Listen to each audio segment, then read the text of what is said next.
Good evening and welcome to the yeshiva.net, where we are globally studying the book of Ruth. The book of Ruth in the Bible and the Tanakh exposes us to a world of deep pain and misery, but also to the lofty heights the human spirit is capable of climbing. The book of Ruth takes us to the edge of the abyss, but right there it constructs a silent and dignified ladder to the sublime majesty the human heart and soul is capable of cultivating. Let us recap the opening story of chapter 1, Elimelech and his wife Naomi and their two sons, Machlon and Kilion, relocate from Beis Lechem, from Judea, from the land of Israel, to the east, to the plains of Moab, in today's Jordan. This is during a time of famine. Elimelech was a very wealthy and influential man. He, his wife, and two sons relocate. There in the plains of Moab, tragedy strikes. Elimelech dies. His two sons marry two Moabite women, Ruth and Orpah. They live there for around 10 years. And after 10 years, both of the sons are dead. There are now three survivors: the old mother-in-law, the widow Naomi, and her two daughters-in-law, Ruth and Orpah. Naomi decides to return back to her homeland, to Beis Lechem, to the land of Israel, and she beseeches her two daughters-in-law to leave her, to go back to their homeland, to go back to their mother's home. She blesses them to find husbands and live a life of serenity and tranquility, but the two daughters-in-law don't want to leave.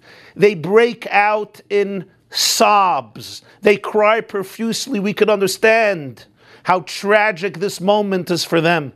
They have abandoned their home. They left their people. They cast their fate with two young men of a different people, the Jewish people. They probably looked forward to a life of great depth and beauty and comfort and tranquility, and now their world was destroyed. Both of their husbands are dead, childless. They cry, but Orpah leaves. Vatishak Orpah lachamoisa v'Ruth dafka ba. Orpah kisses her mother-in-law goodbye, but Ruth cleaves to her. We understand Orpah. She's logical. She's sensible. She has no future with Ruth. Ruth tells her, I'm not going to have any more children. I'm an old lady. I'm not getting married. Even if I do, I'm not going to have children. You're going to wait around for my children. Go back home. And we understand the logic of Orpah. With much pain and anxiety, she kisses her mother-in-law goodbye. She weeps profusely, but she finally bids her farewell. to go back to her old life, to her youth. Ruth, despite everything, for Ruth Dafkaba, Ruth cleaves to her mother-in-law. Somehow there's an inner voice in Ruth telling her not to leave, to follow her mother-in-law back into back into a land which is not her land, a people which are not her people. And she tells her mother-in-law those words, one of the most moving, short speeches in all of the Bible. Where you go, I will go. Where you lodge, I will lodge. Your nation is my nation. Your God is my God. Where you die, I will die, and there I will be buried. By the way, the commentators point out that the name Rus consists of 3 letters, Reish Vav Saf, which is the gematria, the numerology of 606. And the symbolism is profound because the Jewish people were given 613 mitzvahs. The non-Jewish world was given 7 mitzvahs, known as the 7 Noachide laws. So Rus, as a non-Jewish woman, had 7 mitzvahs. As she converts and becomes a Jew, she is now given another 606 mitzvahs. So initially she has 7, and now Ruth gets another 606, in addition to the first 7 Noachide laws, which are universal, the other 606 laws, which is unique to the Jewish people. We now continue inside. Right below the video, you have a PDF curriculum with all of the text that you can follow. And we continue Ruth chapter 1, verse 18, Pasuk Yud Ches. When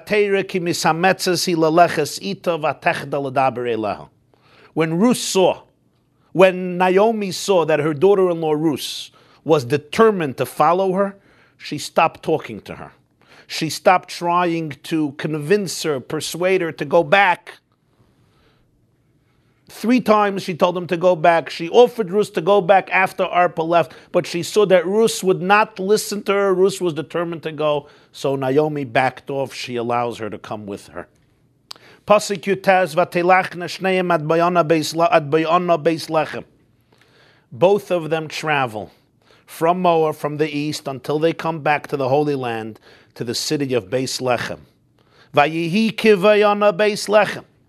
As they arrive to Beis Lechem, vatehaim kol ha'ir aleim. The entire city was aroused into a thunder of commotion about them. Vataymarna, and people said, Azois Naomi, is this Naomi? As the Medrash explains, they looked at Naomi and they remembered how years and years ago she walked around with such royal, splendorous garments. She had such an aristocratic and rich demeanor. She had an aura around her. And now, as the Midrash points out in Medrash Rabbi, she was wearing shmatas, poverty-stricken, bereft of her family, of her reputation, of her wealth. Vateyim Kalair, the city was thundering. This was the talk of the day. Hazois Nami, is this the same Naomi? The Medrash asks, how is it that the whole city was talking about it? It seems like the whole city was in one place. How fast does news travel, especially in those days when they didn't have our technology today? But the whole city was talking about it. It means that the whole population of Beis Lechem somehow gathered, convened. And the Midrash gives 3 interpretations, 3 very interesting interpretations. Interpretation number 1 is, as the verses will soon point out, this was the time of barley harvest. They arrived on the first day of Pesach, the time of the harvest of barley, which precedes the harvest of wheat. Barley grows before wheat. Usually the season of barley precedes a little bit the season of wheat. Now, in the Jewish tradition, on the 2nd day of Passover, on the 16th day of Nisan, there was an offering brought to the sanctuary, to the Mishkan, of barley flour, known as the Karban Omer. This was brought on the 2nd day of Pesach. And on the night before, the Jewish people would gather to the field from which they would harvest that barley, which was then used to produce flour, which was then offered in the Mishkan or the Beis HaMikdash on the 2nd day of Pesach. Says the Medrash, according to the first interpretation, that they were now harvesting barley from a field in Beis Lechem to bring the next day as an offering in the sanctuary in the Mishkan. And hence the city gathered.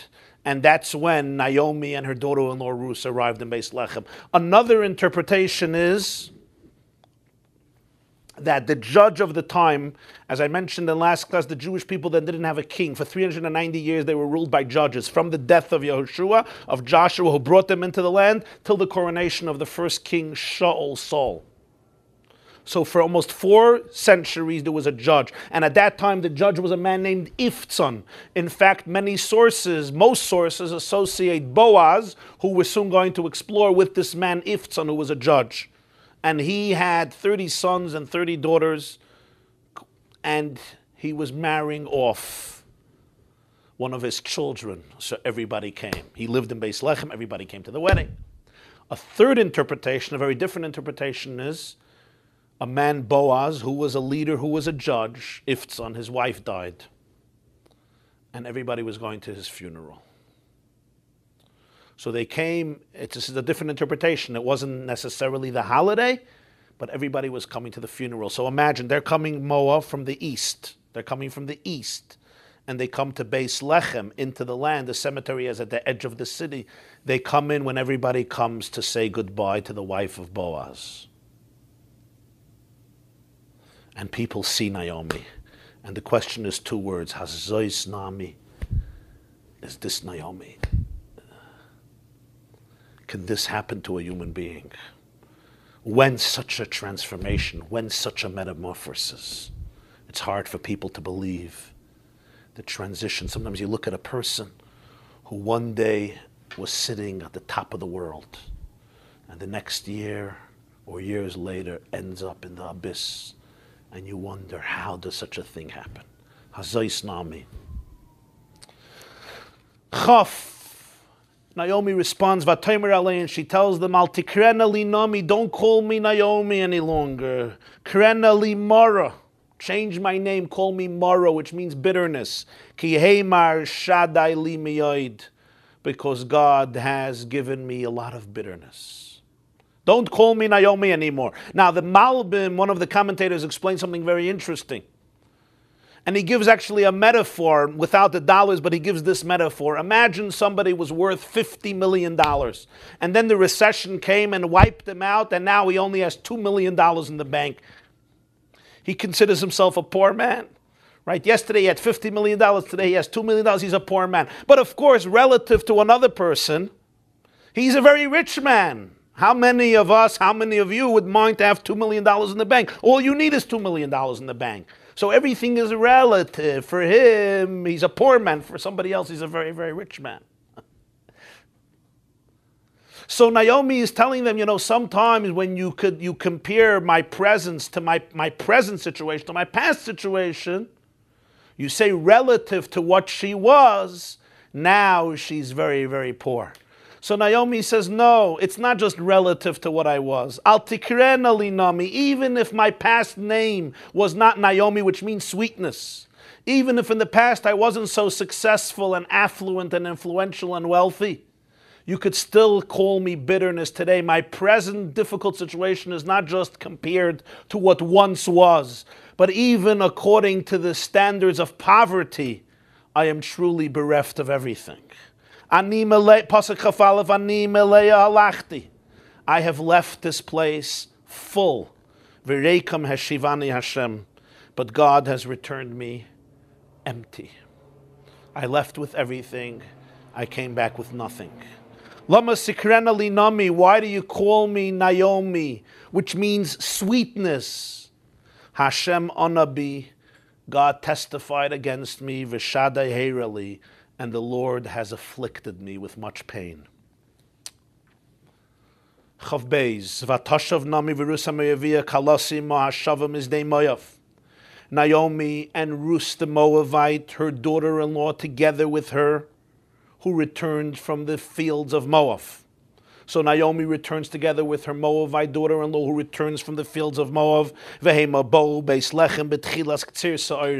did they arrive in Beis Lechem? In the beginning of the barley harvest.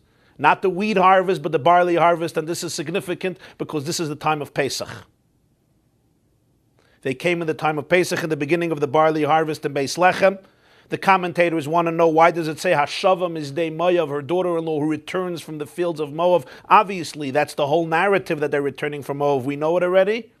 There are different interpretations, but as the Midrash in Ruth explains, one of the interpretations is that this would be the first person to return from Moab to the Holy Land. This would be the first instance of a convert from the Moabite nation joining the Jewish people, because as we shall see in the future classes, this will become one of the key dramatic points in this narrative. Can a Moabite convert and become a full-fledged Jew? Perek Beis, the second chapter of Ruth. Naomi and Ruth are now back in Beis Lechem. It's the beginning of the barley harvest. Pasuk Aleph, Ulenami Moida Leisha. Naomi had a relative. This was a relative of her husband, her deceased, her late husband Elimelech. There was a relative, Ish Gibor Chayil, a man of great strength and valor. Mimishpachas Elimelech, of the family of Elimelech, the husband of Naomi. Ushmo Boaz. This man who was of great reputation, of great valor, of great strength, spiritual strength, his name was Boaz. How was he a relative to Elimelech? So Rashi explains from the Midrash that there were a few brothers. 4 brothers. Elimelech was one brother. Another brother was Salmon. Another brother was the father of Naomi. And another brother was a man named Toiv. 4 brothers. In other words, Naomi was married to her uncle, to her father's brother, Elimelech. She was a niece of Elimelech. Salmon, one of the brothers, had a son whose name was Boaz. So Elimelech was Boaz's uncle, because Elimelech's brother had a son whose name was Boaz. Elimelech is Boaz's uncle. Naomi, as a result, is both a first cousin of Boaz, literally a first cousin. Both of their fathers are brothers, but because of her marriage, she's also an aunt of Boaz, because her husband Elimelech is Boaz's uncle. Now this is important because their lineage, the Gemara tells us in Baba Basra, page Tzaddik Aleph, they were children of Nachshon ben Aminadov. Nachshon ben Aminadov is from the tribe of Yehuda. Nachshon, the son of Aminadov, he's the famous Nachshon who led the Jews into the Red Sea. They are the children of Nachshon or the descendants of Nachshon, but they come from that lineage, Nachshon ben Aminadov. Great lineage from the tribe of Yehuda. So Naomi has a cousin. It's her husband's nephew. It's her first cousin. His name is Boaz. As I mentioned earlier, according to many opinions, Boaz was actually a judge, a shofet, one of the many judges that led the Jewish people, which means he was a leader of his generation. And this was the judge described in Tanakh as Iftzan. But regardless, as the verse says clearly, he's an Ish Gibor Chayil. He's a man who has a great reputation, who's of great strength, physically, morally, and spiritually. Pasuk Beis, Vatoyme Rusa Moyevia El Nami. Rus, the Moabite, tells her mother-in-law Naomi, El Chana Asada, I will go to a field, Va'alakta b'shibolim, and I will glean the ears, I will glean the stalks, Achar asher emtzechein be'enov, following somebody in whose eyes I will find favor. V'ataymerla, and she tells her, L'chi viti, go my daughter. Now this needs a little bit of explanation what is going to happen here. One of the most majestic laws in Judaism has to do with the way a farmer, an owner of a farm or a field, harvests his grain and fruits. When you harvest grain, the Torah commands the owner 3 laws: leket, shikha, and peya. Peya means you're not allowed to harvest the edge of your fields. You have to leave the edge of the fields intact for poor people, men and women, to come and glean from the edges of your field. There's another law known as leket. Leket is if one or two stalks fall down while the owner or his employees are harvesting his grain, his wheat, his barley, his spelt, his oats, his rye. As he's cutting them, one or two stalks fall down to the ground, to the earth, or they fall from his hand. That's called leket. He's not allowed to pick them up and take them. He has to leave them on the ground for the poor man or woman to come and take. This is only one or two, not three. If three stalks fall from his hand, or when he cuts them three, then he's allowed to take them. But if it's one or two, he must leave them for the poor people. This is called leket. There's a third law known as shikha. Shikha is after he already makes bundles from the stalks of grain, what we call sheaves, amorim, alumim, after he makes bundles. Let's say he forgets one sheave in the field. He's not allowed to come back and retrieve it. Again, he has to leave it for the poor person, but not more than one. If there's two bundles that he forgets, or three or four, then he can go back. But if he forgets one shikha, he leaves it for the poor people. These are three laws: leket, shikha, and peya. Now look at pasuk beis, and you'll understand. Ruth, the Moabite, tells her mother-in-law Naomi, "I will go to the field va'alakta b'shibolim, and I will utilize the mitzvah of leket. I will look at the stalks, the ears that fell down, and I will leket, I will glean them, I will gather them, because Jewish law permits me to do it." Now, these are two hungry women. They don't have anything, so she offers to go and glean the stalks to be able to feed herself and her mother-in-law. The Malbim points out something very majestic and beautiful. She was a very aristocratic woman. According to our sages, she was the daughter of a king. She was the daughter of the Moabite king. She was a princess herself, or at least a descendant of the king. All her life, she lived in prosperity and great luxury. Now imagine she's going to the fields with poor people, and she's standing around and waiting for the farmer or for the farmer's employees to forget, to lose a stalk, that a stalk falls down and she's going to go get it, retrieve it. But yet, she told her mother-in-law, let me go and do it, because I will not be embarrassed. For you, for Naomi to do it, it would be very shameful.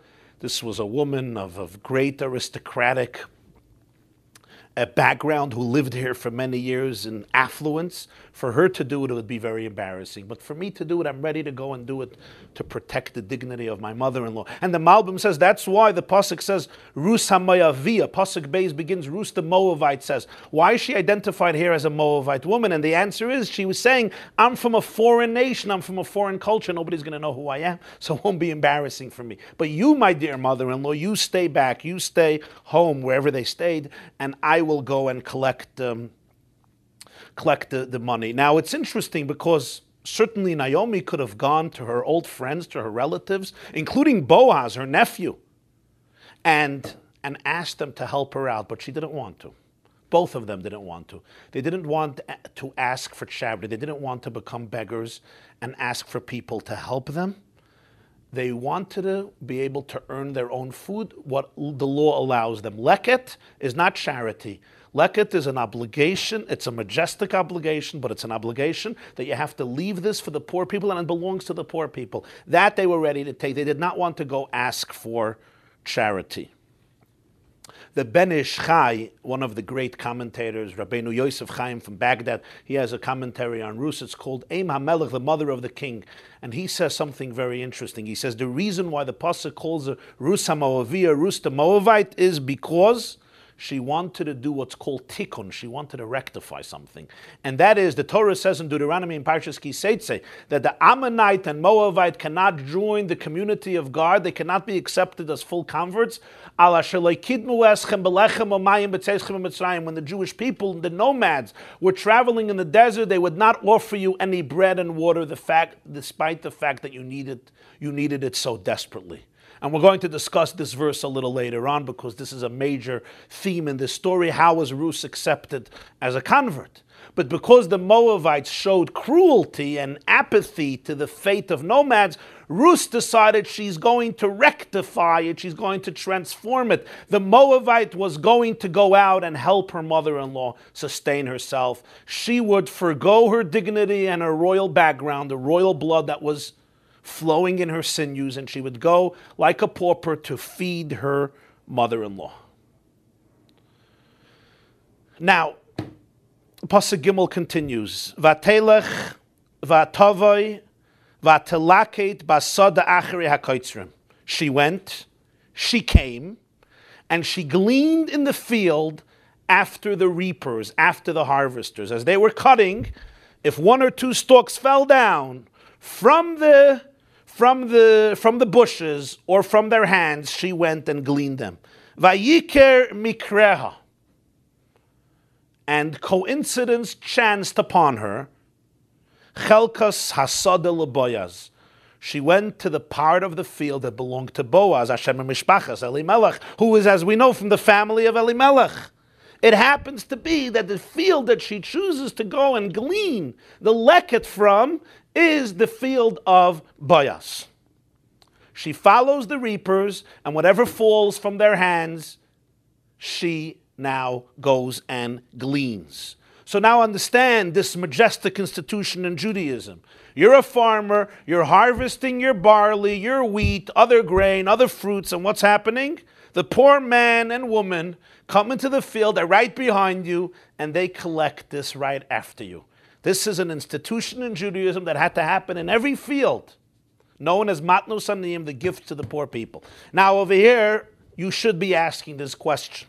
The pasuk begins, Vatelech, she went, Vatavo, she came, Vatelaket, she gleaned. It should have been the other way. She went, she gleaned, and then she came back. She didn't go and come and gleaned. Right? The Vilna Gaon, in his commentary on Ruth, says something very practical and very pragmatic. He says some people don't realize they're very, very hungry, and they come into a field and they see stalks of wheat available, they right away lift them up, and then they go and go and go till the edge, but then they have to come back the whole way, and they're carrying an extra burden. What Ruth did was, first she went through the whole field, she checked it out. And then she came back, and on the way back, she lifted up all the fallen stalks so that she would not have to carry them twice. That's what the Vilna Gaon explains. There are other interpretations, but this is what he says. Why is this important to emphasize? Here you'll see how a small detail sometimes really opens us up to the nucleus of the story. A small little, what seems like an error in presentation and syntax, really contains within itself a profound message. She went, she came, and then she gleaned on the way back. Because sometimes people make major changes in their life, but they're not really sober when they make these changes. They're not fully thought out. They're not reflective. Something overtakes them. Maybe a crisis, or maybe a great revelation or joy. They lose themselves in a particular process, and they decide to change their whole life.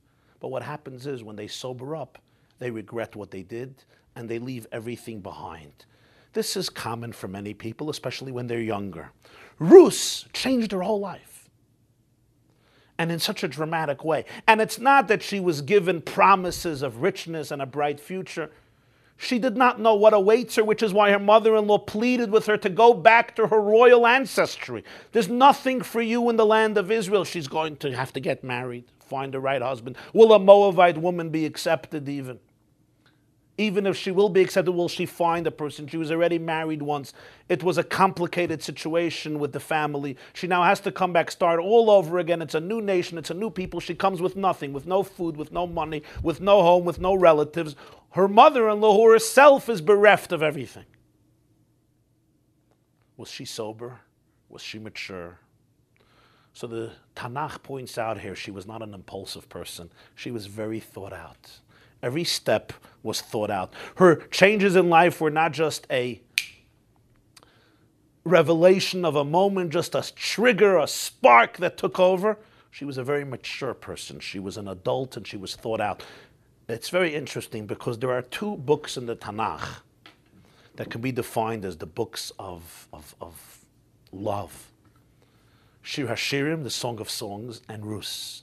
Shir HaShirim is studied on Pesach, Passover. Ruth is studied on Shavuos. Why? If you study the book of Shir HaShirim, there the love is stormy. The passion is electrifying. The romance is exhilarating. The feelings are transformative. The descriptions are graphic and sensual and powerful and intense. Shir HaShirim is the book of love representing the youth, Pesach, when everything becomes ripe and the love is very intense and powerful. Shavuos is already Chag HaKotzer, it's not Chag Ov, it's not the holiday of ripeness, it's the holiday of harvest. It's also a book of love, but here it's subtle, it's very mature. There's a lot of silent and subtle and consistent loyalty, conviction, dignity, kindness. It's an attachment, it's a transformation in life that it's very, very deep and very subtle. It's not loud, it's not tumultuous, it's not stormy, it's not graphic. But it's very mature, it's very consistent, it's very real, it's very authentic. There's a medrash, a beautiful medrash Rabbi Ruth in chapter 2. And you'll have it in your sources, where Amr Reb Zayda says, Megillah zu ein ba loy tuma, loy tara, loy isur, loy heter. The scroll, the book of Ruth, has none of the laws of purity, none of the laws of ritual impurity, none of the laws of what is forbidden, of what is permissible. No Jewish laws. It's a story about a Moabite girl who comes back to the land with her mother-in-law and finds her soulmate. V'lama nichteva, Reb Zayda says, so why was it written? Why was it transcribed? There's no element of law. To teach us the rewards that are there for people who are kind. It's the book that embodies a life of dignity and kindness, of loyalty and commitment, of conviction and real dedication and love. So Ruth was not impulsive. She was deliberate. She went, she came, and she gleaned. But now I'm going to give you the Kabbalistic interpretation, which is from a different plane completely. I presented the Vilna Gaon's interpretation. There's also the interpretation of Rashi from the Medrash, well-known interpretation that basically Ruth did not just go to the field and glean, but as Rashi explains, Vatelech Vatavo, she went, and she went back to make for herself a sign of what's the path from her home to this field, because there were many fields, it's easy to confuse and get lost. And she wanted to stick to this field. So she went and she came back and made for herself a path that she should be able to recognize it.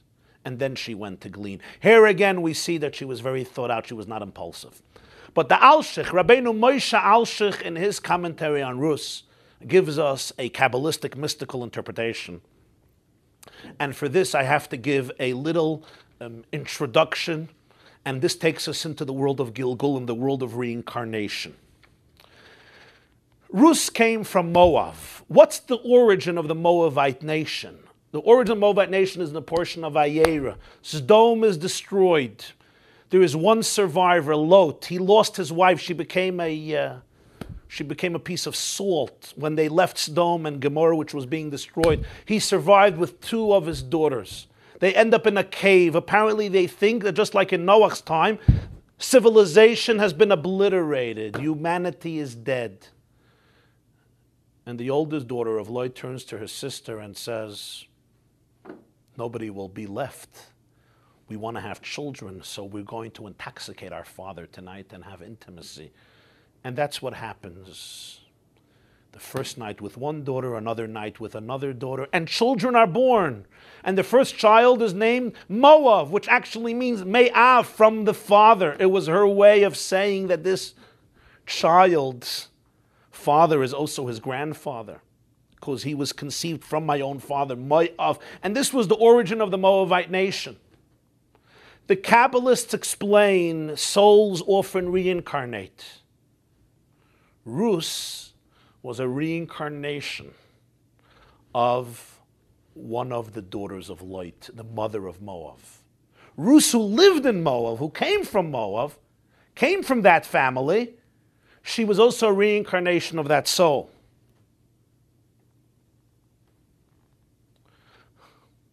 But now you have to understand something else.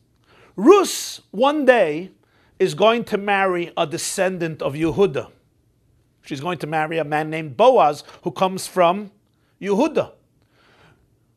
Which child of Yehuda? Yehuda had many children, but then Yehuda had a very strange relationship with a woman named Tamar, which was his daughter-in-law.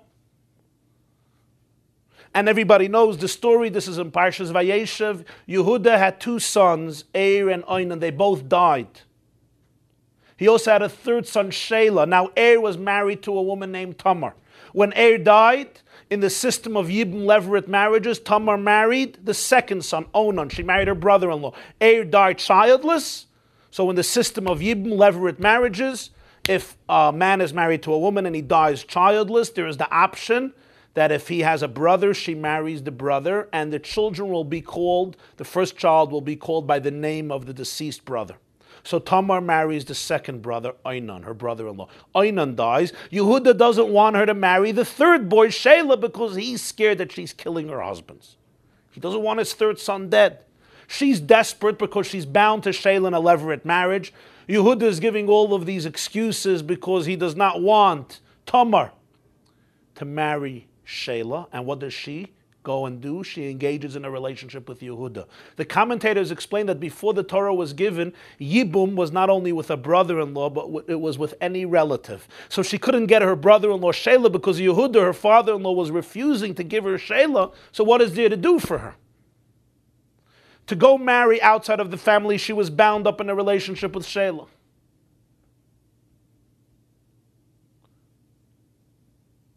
So she enticed her father-in-law Yehuda. She was cloaked.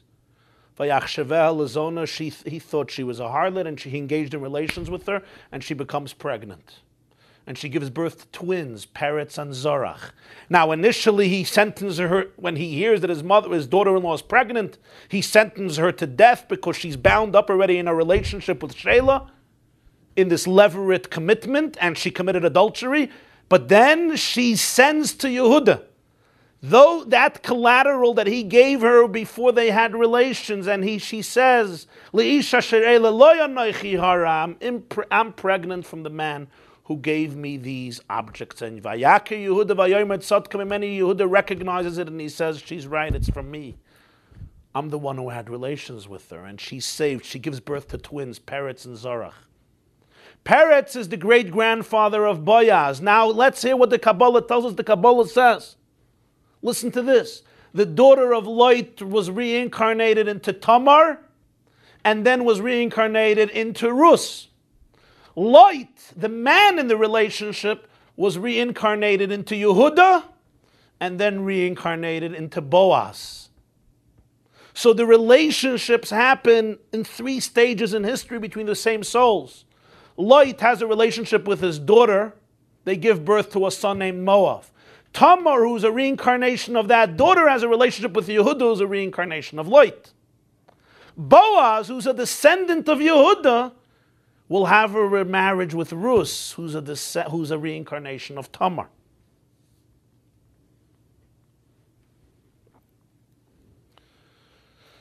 Let's see it in the words. Yehuda is the numerology of 21 in small numbers. Yehuda, Yud is 10. You'll have it in your sources. You have it in your sources. You can look up in your sources. Yud is 10. And then you have Hey, Vav, Daled, Hey. Now, Gematria's numerology come in 2 forms, Misper Gadol and Misper Katan, which means the large number and the small number. One is the full-fledged number, and one is you take that number the way it is between 1 and 10. In other words, the original origin of that number.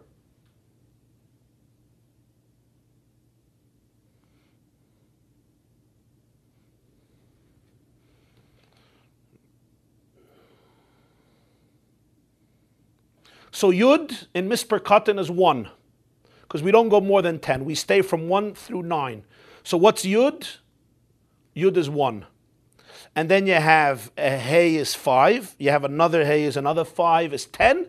You have 6 and 4 is 10. So you have 21. Yehuda in Misper Katan is 21. Right? Now, light. What's light in Misper Katan? So you have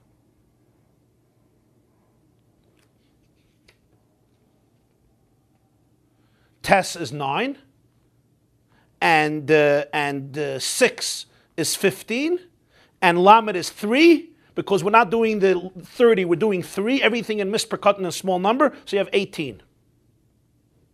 18. So Yehuda is 21 in small number, Lot is 18. Now Lot has 3 incarnations, right? Lot, Yehuda, and Boaz. That makes 21. 18 and 3 makes 21. Rus and Tamar both begin and end with the same letter. Rus begins with a resh and ends with a taf. Tamar begins with a taf and ends with a resh. So there's a relationship between Yehuda and Lot, 18 and 21. Also, Lot has 3 letters. So with the kollel, if you're familiar with the laws of Gematria, 18 is Lot. With the kollel, which with the 3 letters of the word, it makes 21, which is the Gematria of Yehuda. Now look at the 3 relationships. Look how these 3 relationships play themselves out.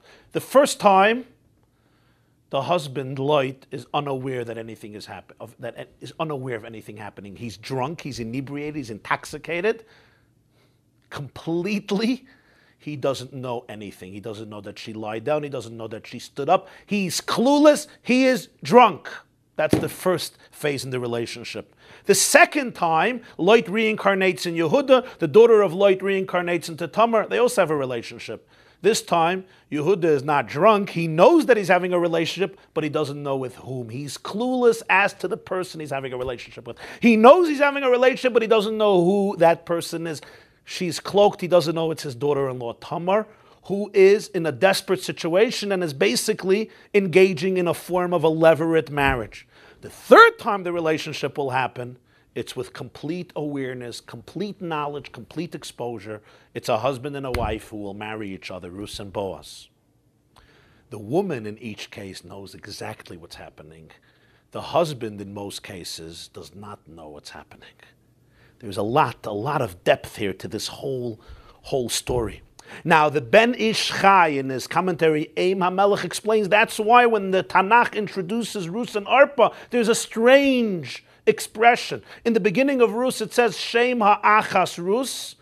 Shem Ha'achas Arpa, V'Shem Hashenis Ruth. The name of the first woman was Arpa, the name of the second was Ruth, and the question is, Ruth married the oldest son, she married Machlon, Arpa married Kilyon. Ruth should have been mentioned first. Why is Ruth mentioned the second? So the Ben Ish Chai explains based on the Alshich that Arpa was a fresh soul, Ruth was a reincarnation. So Shema Achaz, the name of one soul, this is the first time she came down as Arpa. Shem Hashenis, Ruth was already coming back again. Shem Hashenis is Ruth. According to this, the Alshich explains this is what it means. She went, she came, and she gleaned. Vatelech, vatovo, vatalaket. Sagt Reb Moshe Alshich, Vatelech means she already lived and she died. Vatavo, she came back to this world. Vatalaket, and she gleaned the fruits of her first activity. The soul reincarnates and gleans the harvest of what it did in a previous lifetime. Because Ruth was already here, but she left. The daughter of Lot was here, but she left. Now she came back to glean the harvest of what she did. And this theme will be clearer and more explained as we move on with the story. So, she's now in the field of Boaz, and she's gleaning the ears and the stalks that have fallen. Pasuk Dalet. V'hinei Boaz bami Beis Lechem. Behold, Boaz came from Beis Lechem to his field. Vayomer lakoitzrim, and he told the reapers, Hashem imachem, may the Lord be with you. He greeted them, may the Lord be with you. Vayomer la, and they told him, Yivarechecha Hashem, may God bless you. The Vilna Gaon gives here a very interesting and endearing interpretation. Ruth was a beautiful woman. Her features were outstandingly attractive, to the extent that it says in Medrash Rabbi and Ruth on the words Vayiker, Mikra and Pasuk Gimel, she chanced upon the field of Boaz. It also comes from the word Keri, which is the reproductive substance, the seed of life. Vayikar Mikra, Dr. Rabbi Yochanan, that anybody who looked at Ruth was very prone to experience a discharge of reproductive substance of the seed of life because of the amazing countenance and beauty of this woman. So the Vilna Gaon says that Boaz told the reapers, Hashem imachem, are you sure God is with you? Are you sure God is with you? Is it possible that maybe your mind is in the place where it should not be and your body is in the place where it should not be? Are you adhering to the standards of morality? Because when he saw Ruth and her beauty in the field, he was wondering, Hashem imachem, is God with you? They told me, Hashem, says the Vilna Gaon, they said, you know what? We wish you, God should bless you with this girl. We have been watching her behavior. Her standards and values are so profound. Not only would she not make somebody stumble, but you should be blessed with having such a wife. The Chidah, Rabbeinu Chaim Yosef David Azulai, in his commentary, Simchas HaRegel and Rus, gives another deeper interpretation to Boaz's statement to his reapers. Vayomer lakoitzrim Hashem imachem, he told the reapers, God is with you. And he says something very, very interesting, very profound and sensitive. You know, every creature, every existence has a soul. Including plants, including grain, including fruits and vegetables, and anything that grows. The botanic world, every creature, and every existence in the botanic kingdom also has a soul. And the Chidah says when you come and you cut grain, you harvest wheat or barley, you're killing it. You're detaching it from its source of life. And then you thresh it, and you beat it, and you grind it. And these are further forms of affliction for the food, for the grain, for the harvest. And then he says, and then you knead it, and you bake it, and he compares baking to purgatory, to Gehenna, to hell, in which it's in a hot oven. And it may be a form of cruelty. So Boaz is comforting his reapers who are very spiritual and sensitive people. And he says, Hashem imachem, God is with you. There are two names for Hashem. There's the name Hashem and the name Elokim. Elokim represents din, stern judgment. Hashem represents compassion. Hashem imachem, what you're doing is an act of compassion. Why? Because by the human being eating the food, he or she can elevate the divine sparks that are in it and bring back the food to its origin in the divine. Only the human being who has free choice and who has a consciousness of transcendence can take that food and bring it back to its original source. They told him, Hashem, may God bless you because you are the one who's going to eat this. And with your kindred spirit, you will not eat it for selfish, narcissistic, and gluttonous reasons, but you will elevate it. Pasuk Hey, Vayomer Boaz lenaroi hanitzav ala koitzrim. Boaz turned to his young lad who was supervising all of the reapers, and according to the Midrash, there were 42 reapers under him, 42 harvesters under him, and he was in charge. And now when you're in charge on 42 harvesters, you have a big job. You're the manager of the company. You got to make sure everybody's doing their job. Plus, there are many poor people coming in. As we'll see later, they often screamed at the poor people and embarrassed the poor people. Some of the poor people were going where they weren't supposed to. They were taking what they weren't supposed to. It's a whole job. Boaz turns to this man and says, Lemi anara hazois. To whom does this young woman belong? Where is she from? Who's her father? Who's her family? He asks about this person. There's many people in the field, but Boaz asks about this person. Why did he ask about her? Rashi explains from the Medrash because he noticed two unique things about her. First of all, her knowledge of Jewish law. One stalk fell, two stalks fell, she picked them up. 3 stalks fell, she didn't take it. He saw how meticulous she was, how precise she was with following the law. He was very impressed. Besides that, he saw her modesty. If the stalk was standing erect and it was tall, she would glean it standing. And if it fell to the ground, she wouldn't just bend down in which part of her body would be exposed, but she would kneel and sit down, and that's how she would take it. And he noticed this modesty and this wisdom, and he asks, who is she? Pasuk Vav, Ayan anara nitzav ala koitzrim, The young lad who's supervising the reaper says, Vayoymar, he responds and says, Nara Mayaviyahi, she is a Moabite young woman, Hashava imna mi mizdei Moav, who returned with Naomi from the field of Moab. The story was already known. Everybody knew who Naomi was. We learned in chapter 1, Hazois Nami, they discussed her. Rumor was that she brought a daughter-in-law with her. They saw Naomi together with Ruth. So he says, that's the girl that came back with Naomi. Vatoimer, Pasuk Zayin, Vatoimer. And Ruth said, when she came to the field, she said, Alaktana, please let me glean the stalks that fall. Vasafti ba'amarim, in addition, I want to glean the sheaves. As I explained to you, there are two laws. There's leket and there's shikha. Leket refers to the stalks that fall down. Shikha refers to the sheaves and bundles that are forgotten.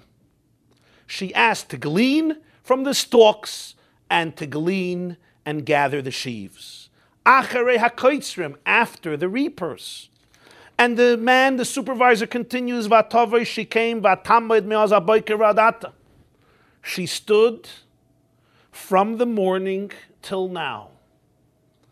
This represents two things. First of all, her perseverance. But he says she stood. She didn't run and chap. Some people, poor people, they run, they see a stalk, they go and chap, they go and... Vatamid, she stood. When there was an open opportunity, she went and she took it. She carried herself with tremendous dignity, even in a state of dire poverty. Zeh shifta habayis miyat. She just now sat down in the home near the field to rest. Ches, Boaz now begins a conversation with Ruth for the first time. He hears a report about this young woman. He knows who she is. He now begins to talk to her. Vayomer Boaz el Ruth. Boaz tells Ruth, Haloi shamat biti. You have heard my daughter. In other words, I want you to hear what I'm telling you, my daughter. Al tel chililkut b'sada acher. Don't go glean in another field. V'gam lo savuri mizeh. And don't go away from here. The Malbim explains why the redundancy. Don't go glean in another field, but don't even go away from this field, because Boaz had other fields. I don't even want you to go from one field to another field. Stay here. V'koyisid bakinim na'roisai. And become connected, cleave to my other young Medians who work in the field. You place your eyes on the field that they will harvest. And you follow the harvesters and glean what they leave behind. I instructed the young lads not to touch you. And if you're thirsty, go to the vessels and drink water from the same vessels from where the young lads draw the water from the well springs, and they put them in vessels. Drink from the same vessels like everybody else who works there. In other words, don't be a stranger. Drink from the same source of water. She falls on her face and prostrates herself to the earth. She says, why have I found such favor in your eyes, lahakireni, that you recognize me, when I am a stranger, I am a foreigner? Boaz responded and told her, Hugad li, I have been told, everything you did for your mother-in-law, my aunt Naomi, my cousin, after the death of your husband. You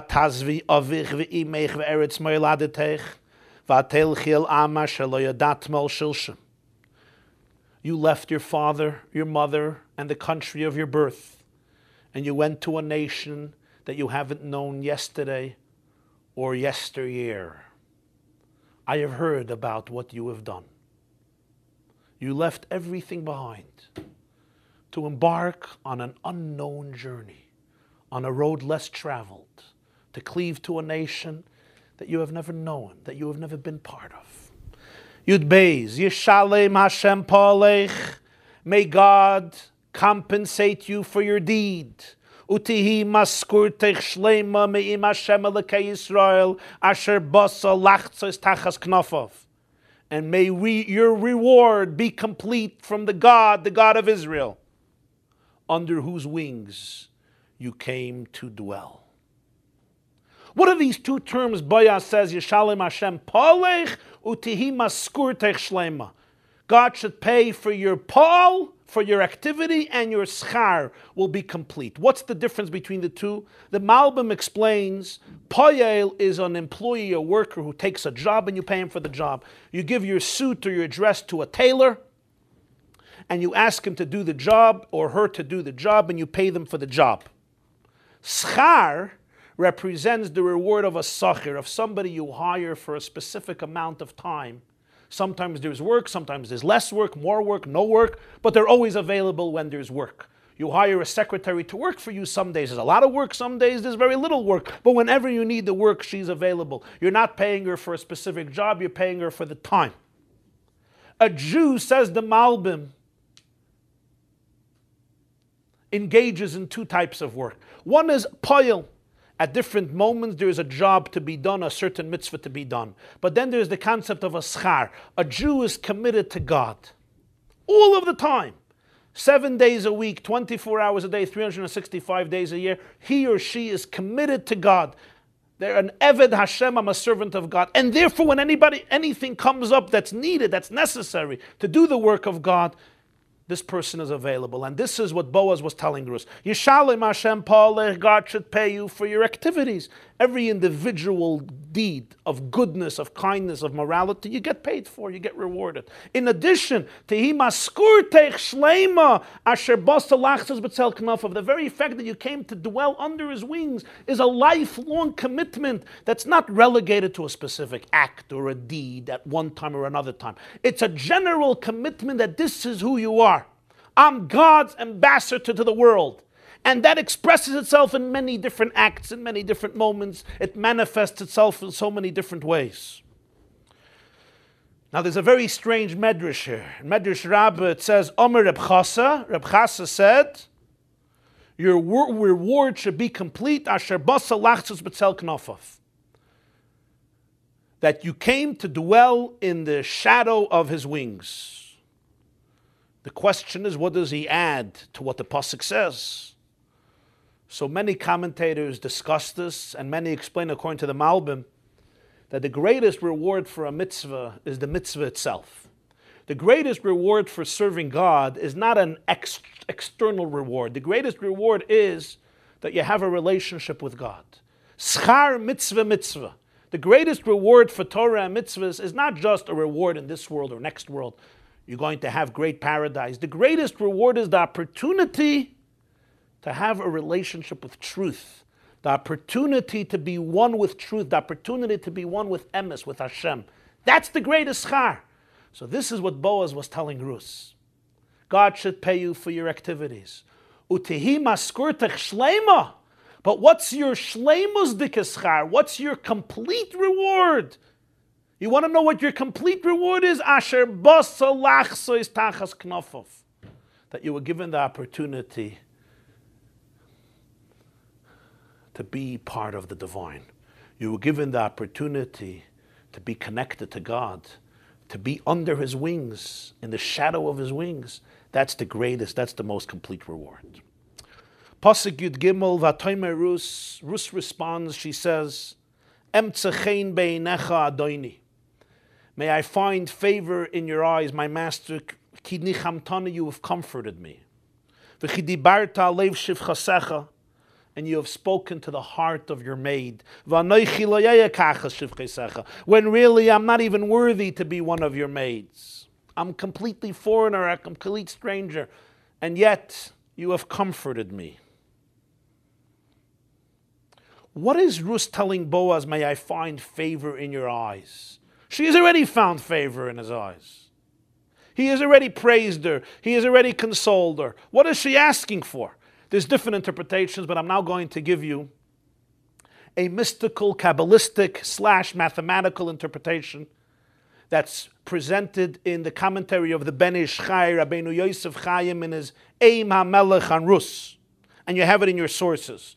And now listen to this. The word Boaz consists of 3 letters, Beis, Ayin, Zayin. The acronym is, Beis is Beinanis, Ayin, Idis, Zayin, Ziburis. Beinanis means intermediary, Idis means superior, superb, delicious, Ziburis means inferior, lousy.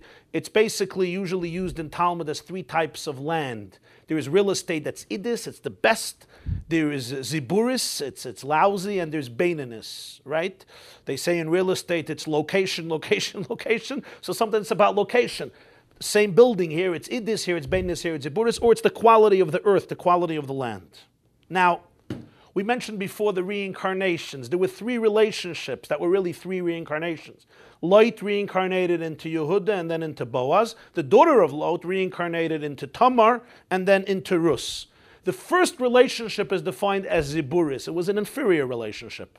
It was a daughter with a father, which is immoral. He was smashed, he was drunk, he wasn't aware of the relationship. It was an inferior relationship. She did it for good reasons because she thought the world was destroyed and better to have a future, even if I have to do it this way, but it was Ziburis. The second relationship is defined as Beinanis. It was so-so.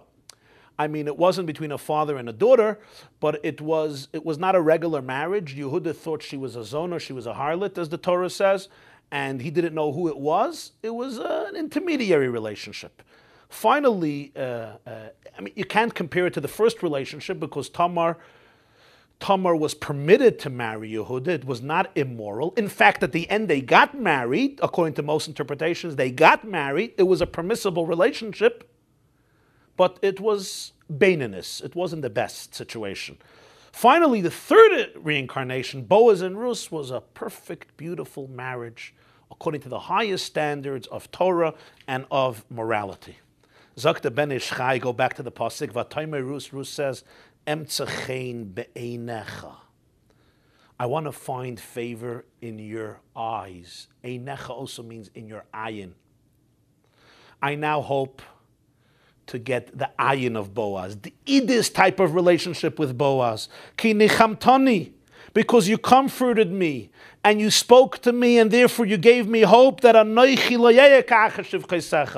marriage won't end up like with a maid. When you marry a maid, which is not complete marriage and betrothal. Rather, it's going to be a complete, full-fledged marriage.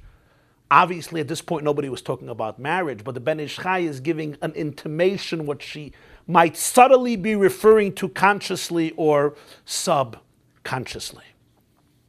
Pasuk Yudalid, Vayomer LaBoyaz, Boyaz tells her, La'eis ha'oichel, at the time of the meal, Goishi haloim, I want you to come here. V'achalt min alechem, you'll eat from the bread. I don't just want you to be a poor person and glean the stalks and go home.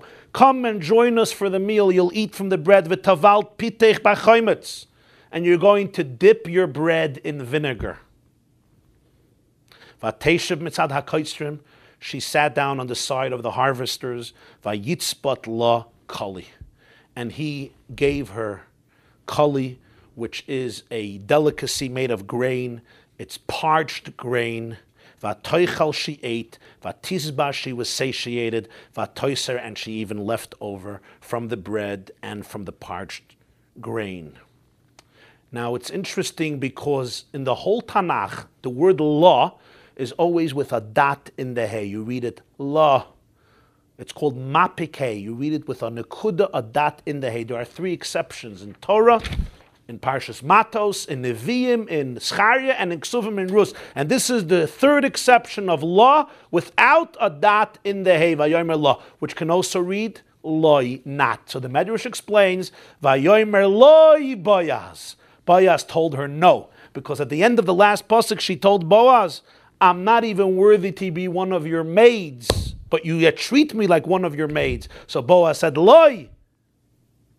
And you have it in your sources. Loy einat midha amos ela minha imahos. You're not one of the maids. You're one of the matriarchs. You're one of the mothers.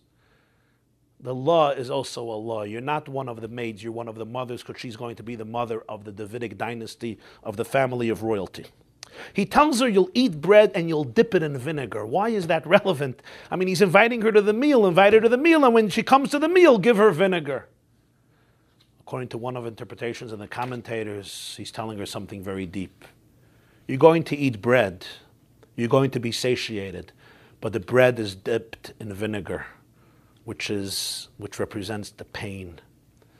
The pain that you went through, and the pain of life, the pain of life. Boaz is here making a subtle tribute to Ruth's experience in the past and even in the future. You'll eat bread and you'll be satiated, but I know that this bread is dipped in vinegar.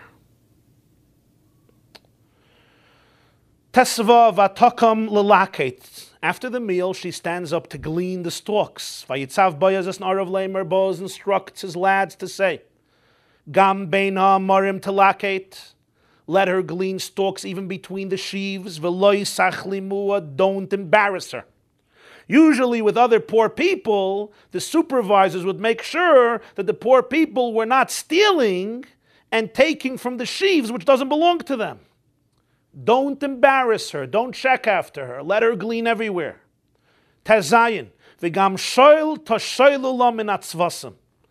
And I want that for her sake you should forget some of the bundles.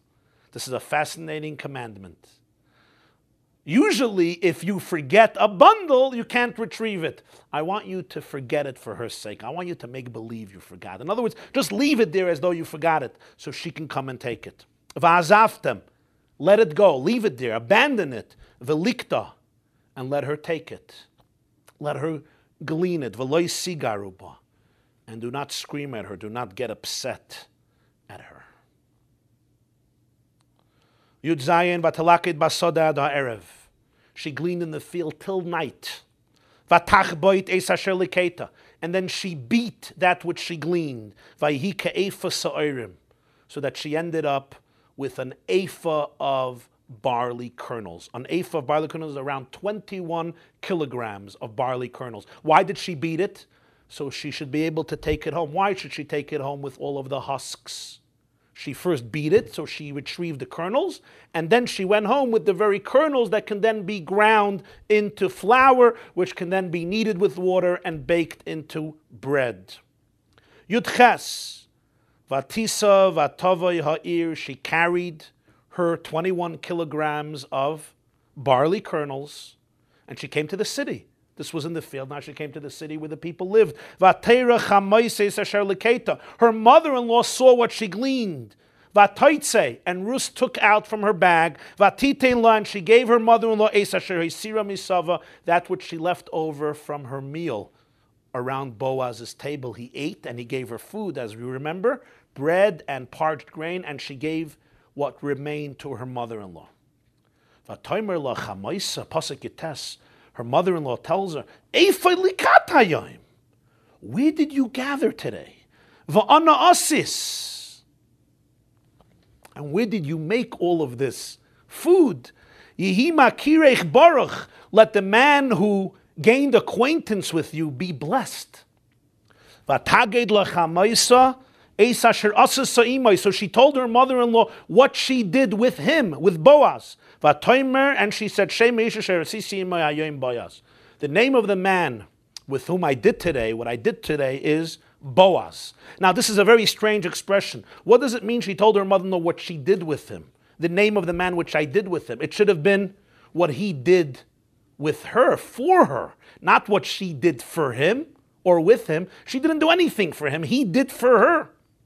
And on this, the Medrash says that inimitable statement, Yoiser mimasha balabayis oisem ha'ani oisem balabayis. You have it in your source. More than what the owner does with the poor person and for the poor person, the poor person does for the owner. And Ruth recognized that. It's true, she was on the receiving end, but she did not forfeit her dignity because she understood. I didn't choose to be poor, and you didn't choose to be rich. Divine providence made you rich and me poor, made me rich, made me poor and you're rich. Don't lose perspective. True, you're doing something for me, you're giving me food, but I'm also doing something for you. I'm giving you the opportunity to give. So Ruth emphasizes that. What I did for him, Shema Ish Asher Asisi Imei, the name of the man whom I did something for. She had perspective, she had dignity, even in this situation. She understood that even that richness and poverty is ultimately a thing of the spirit. Now I'm going to conclude here with a gewaldige insight of the Ben Ish Chai again a Kabbalistic insight. Now listen to this. It's also an insight of the Baal Shem Tov in a different interpretation. God's name is made up of 4 letters, Yud and Hey and Vav and Hey. Right? And you'll see it in your sources. Now, if I have money or I have food and a poor man, and I see a poor man. So I take out a nickel or a dime or a quarter of my pocket, of my wallet. And what does that coin look like? Which letter in the alphabet does the coin look like? That small little coin, what does it look like? The Yud, right? That small seminal point. Now I take that coin and I place it in the palm of my hand. What does the palm of my hand look like? Right? The Hey. 5 fingers. Hey is 5. It looks like the Hey. And then I clench I close my palm and I stretch out my arm and I give it to the poor man. And what does this arm make up? Look at it. Which letter is this? Vav. And I place it into the palm of the poor man or woman. And what is that? That's a Hey. So what did I just generate? I just generated the energy of Yud and Hey and Vav and Hey. Says the Baal Shem Tov, that's why you have to make sure that you're the one who offers the charity before he or she asks. Why? Because if he or she has to stretch out their arm first, so then 2 things happen. First of all, you confuse the energy because the Vav comes before the Yud. And the most intense energy is Yud, Hey, Vav, Hey. But if the poor man stretches out his arm first, the Vav comes before the Yud and the Hey and the last Hey. There's also another difference. If I stretch out my arm first, then all the first 3 letters belong to the wealthy giver. The Yud is the coin, the Hey is in the palm of my hand, the Vav is my arm, goes out, and the poor person has the last Hey. But if the poor person stretches out their hand first, so then it's divided. I have the Yud and the Hey, and the poor person gets the Vav and the Hey. Says the Ben Ish Chai, listen to this, her mother-in-law tells her, Anna Asisa. What does Anna Asisa mean? Pasuk Yutes. Anna Asisa. Where did you do? It's a strange expression. What did she do? First she says, Eifei likatatayim. Where did you glean? Great. But what's Anna Asisa? Where did you do? What does it mean, where did you do? Says the Ben Ish Chai, and look now in the verse. Anna should be divided into 2 parts. An Hey Asisa. Where did you build the last Hey of God's name? Why? Because when she saw that Ruth didn't come home only with stalks, she also came home with kali, with parched grain, she realized that Ruth was given the food. She didn't ask for it because she knew her daughter-in-law. She knew her daughter-in-law is not going to ask for charity or for food. She's not going to beg. She's going to take the forgotten sheaves and the fallen stalks which she's allowed to take according to law. She's not going to beg for charity. Suddenly she has her food. This means somebody gave it to her. If somebody gave it to her, so that person had the Yud and the Hey and the Vav. She only had the last Hey. So she says, Anna Asisa, An Hey Asisa. By whom did you build this last letter of God's name, the Hey? And Naomi continues, Yehi Makirech Baruch. The one who gave you the charity should be Baruch.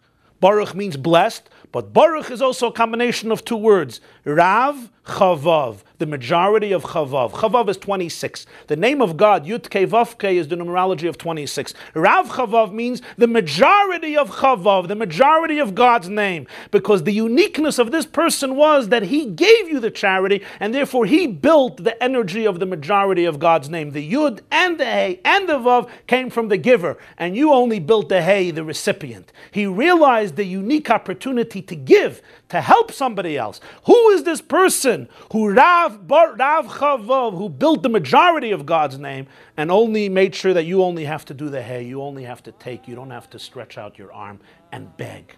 And that's also the deeper meaning. I think Boaz tells the reapers, Vayomer la'kotzim Hashem imachem. God is with you. Why did he tell them God is with you earlier? What he was saying is, when you stand in the field and you're harvesting stalks and you help another person, you give them charity, what you're doing is you're creating God in the world. You're creating the energy of Yud Kei Vav Kei. Hashem imachem. By taking food or taking a coin and giving it to the needy, and giving it for a worthy cause, Hashem imachem, you're building Yud Kei Vav Kei in the world. You're creating a conduit for the light of the 4 letters of God's name in the world. When you're the one who initiates it, when you don't have to wait for the person to beg, you initiate it, then you get to build the Yud Kei and Vav, and the recipient only has to build the hay.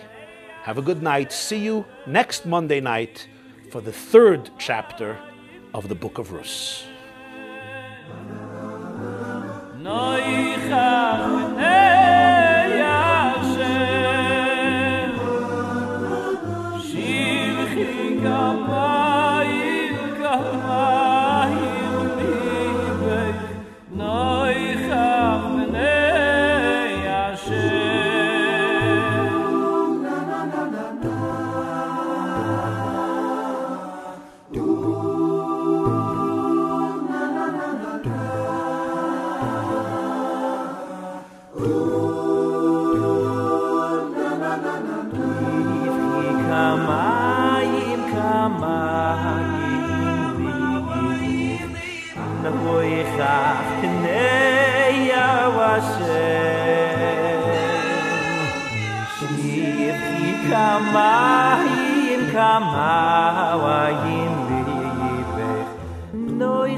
Shivchi